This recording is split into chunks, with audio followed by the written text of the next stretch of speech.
इंदिरा एकादशी व्रत कथा। धर्मराज युधिष्ठिर कहने लगे कि हे भगवान, अश्विन कृष्ण एकादशी का क्या नाम है, इसकी विधि तथा फल क्या है, सो कृपा करके कहिए। भगवान श्री कृष्ण कहने लगे कि हे, इस एकादशी का नाम इंदिरा एकादशी है।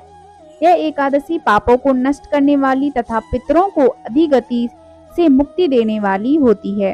हे राजन, ध्यान पूर्वक इसकी कथा सुनो। इसके सुनने मात्र से ही वाजपेय यज्ञ का फल मिलता है। प्राचीन काल में सतयुग के समय में महिष्मती नाम की एक नगरी में इंद्रसेन नाम का एक प्रतापी राजा धर्म पूर्वक अपनी प्रजा का पालन करते हुए शासन करता था।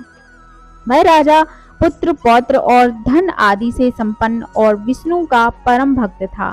एक दिन जब राजा सुख पूर्वक अपनी सभा में बैठा था तो आकाश मार्ग से महर्षि नारद उतरकर उसकी सभा में आए। राजा उन्हें देखते ही हाथ जोड़कर खड़े हो गए और विधि पूर्वक आसन व अर्घ दिया। सुख से बैठाकर मुनि ने राजा से पूछा कि हे राजन, आपके सातों अंग कुशल पूर्वक तो हैं, तुम्हारी बुद्धि धर्म में और तुम्हारा मन विष्णु भक्ति में तो रहता है। देवर्षि नारद की ऐसी बातें सुनकर राजा ने कहा, हे महर्षि, आपकी कृपा से मेरे राज्य में सब कुशल है और मेरे यहाँ यज्ञ कर्मादि सुकृत हो रहे हैं। आप कृपा करके अपने आगमन का कारण कहिए।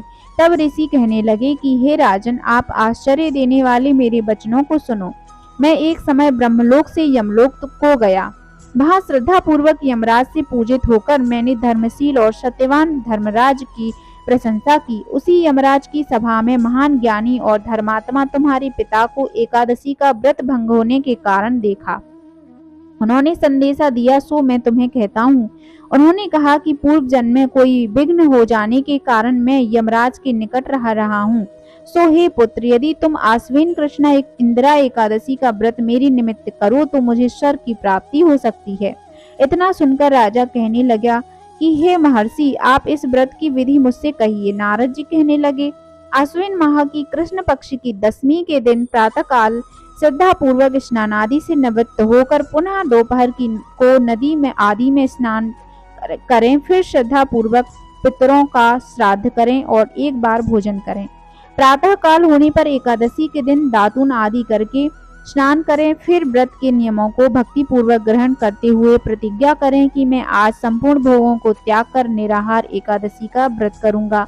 हे अच्युत, हे पुंडरीकाक्ष, मैं आपकी शरण में हूँ, आप मेरी रक्षा कीजिए। इस प्रकार नियम पूर्वक शालिग्राम की मूर्ति के आगे विधि पूर्वक श्राद्ध करके योग्य ब्राह्मणों को फलाहार का भोजन कराएं और दक्षिणा दें।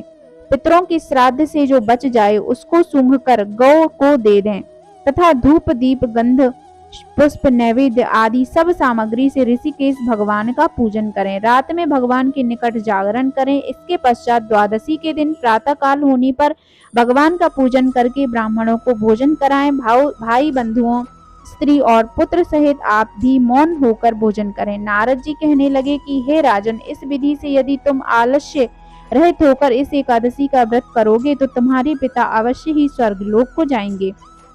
इतना कहकर नारद जी अंतर्ध्यान हो गए। नारद जी के कथनानुसार राजा द्वारा अपने बांधवों तथा दासों सहित व्रत करने से आकाश से पुष्प वर्षा हुई और उस राजा का पिता गरुड़ पर चढ़कर विष्णु लोक को गया। राजा इंद्रसेन भी एकादशी के व्रत के प्रभाव से निष्कंटक राज्य करके अंत में अपने पुत्र को सिंहासन पर बैठाकर स्वर्गलोक को गया। हे युधिष्ठिर, यह इंदिरा एकादशी के व्रत का महात्म्य मैंने तुमसे कहा। इसके पढ़ने और सुनने से मनुष्य सब पापों से छूट जाते हैं और सब प्रकार के भोगों को भोगकर वैकुंठ को प्राप्त होते हैं।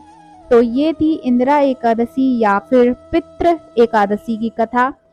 आप सभी को एकादशी की बहुत बहुत शुभकामनाएं। ओम नमो भगवते वासुदेवाय।